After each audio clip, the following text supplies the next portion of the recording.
Our top story this hour, humanitarians under attack. At least 9 are dead, dozens of others injured, and hundreds of activists in Israeli prisons today after special forces raided 6 flotilla ships bringing aid to the Gaza Strip.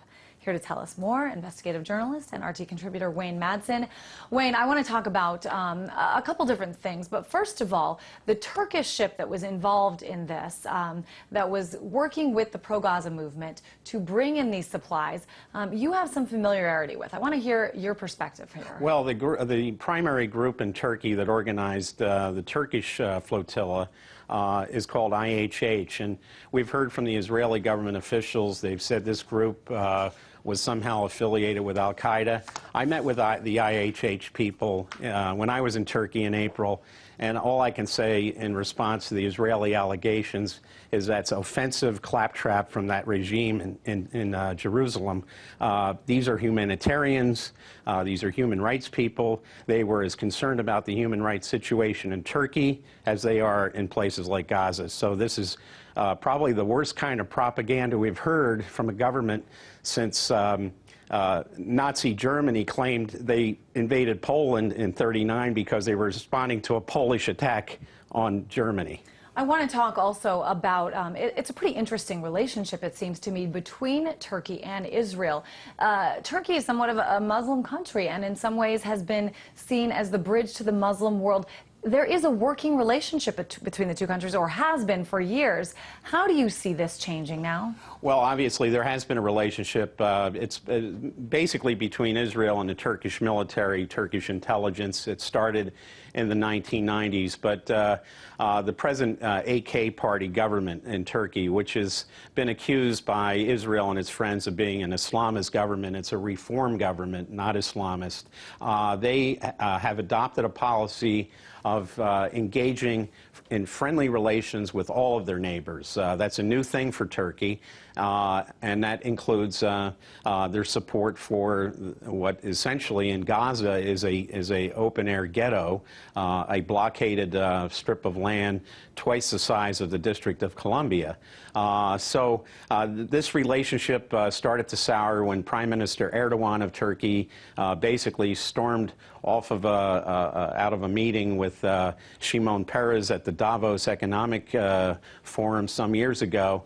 And it has been a close relationship, but we now know that Turkey has recalled its ambassador. A previous ambassador, of course, was pretty much browbeaten in public by the Israeli government over some comments from the Turkish government. But I would say that the special relationship between Turkey and Israel is, for all intents and purposes, over with. Certainly today we heard some of the leadership there calling this a very bloody massacre. Let's move on to the incident itself. The flotilla in this case bringing several tons of supplies into the Gaza Strip. We're talking medicine, food, classroom supplies. However, those involved have made no secret about the fact that this mission was also about bringing attention to the blockade. What do you suppose they expected to be met with when they tried to surpass the blockade? Well, obviously, there were previous attempts to run the blockade. There was a flotilla that sailed from Cyprus, where former Green Party presidential candidate and Congresswoman Cynthia McKinney was on board. She was arrested, taken to Ashdod, put in a prison. I understand from her she was put in a prison with 5 Ethiopian women refugees, was basically treated very poorly. And I think, once again, this is Israel thumbing its nose. This is a former presidential candidate, former member of Congress. In this flotilla, we had a former U.S. ambassador, someone I know, Ed Peck, former ambassador to Iraq. He was, I guess he's being deported now. Retired Army Colonel Ann Wright, a very noted anti-war celebrity.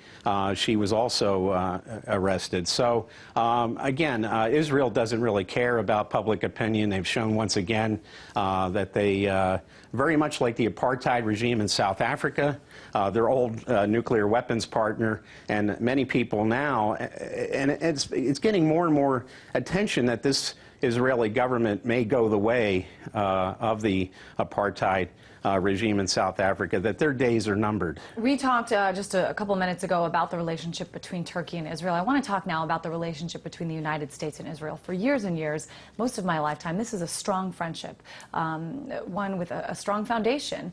And there is talk now that this specific incident could be a game changer.